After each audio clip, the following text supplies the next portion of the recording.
konglomerat yang mulai dari nol. Pengusaha terkemuka Sudono Salim yang memiliki nama asli Lim Siwulyong menjalani karirnya di dalam dunia bisnis tidak semena-mena berawal dengan jalan yang mulus. Beliau benar-benar memulai dari nol.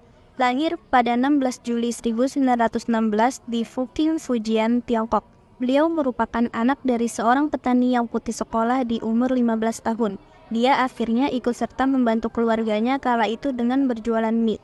Kemudian beliau mengikuti jejak kakaknya pada tahun 1939 ke Indonesia.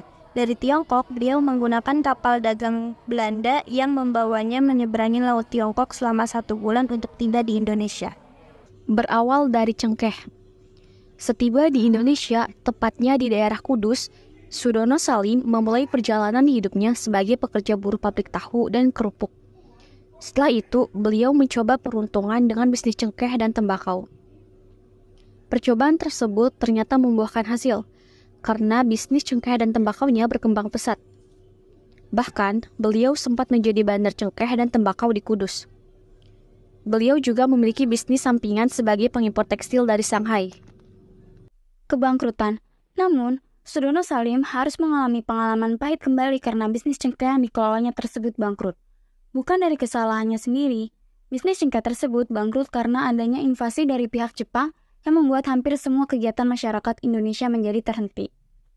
Alhasil, ia pun harus kembali mencari solusi usaha lain dalam selang waktu 3 tahun dari penjajahan Jepang tersebut. Pada 1945, pasca Jepang telah memberikan kemerdekaan kepada Indonesia, intuisi bisnis Sudono Salim kembali diuji. Ia berusaha mencari peluang bisnis lain yang mampu mengembalikan masa kejayaannya.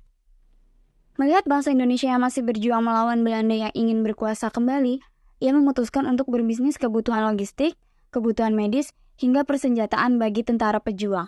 Bisnis barunya pun membuahkan hasil yang positif, sehingga mengekspansi bisnisnya menjadi pilihan yang beliau jalankan.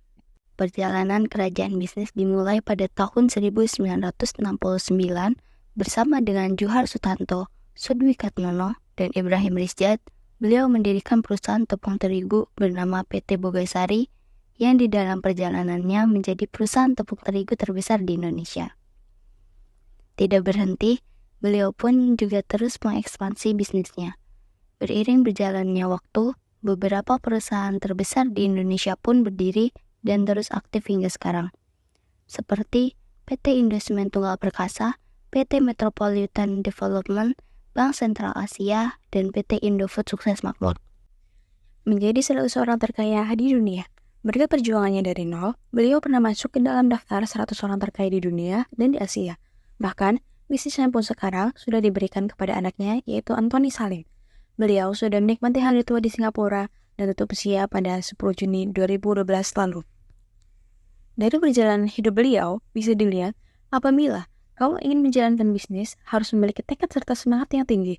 Walaupun keadaan sedang tidak mendukung, kamu harus tetap bangkit dan terus optimis.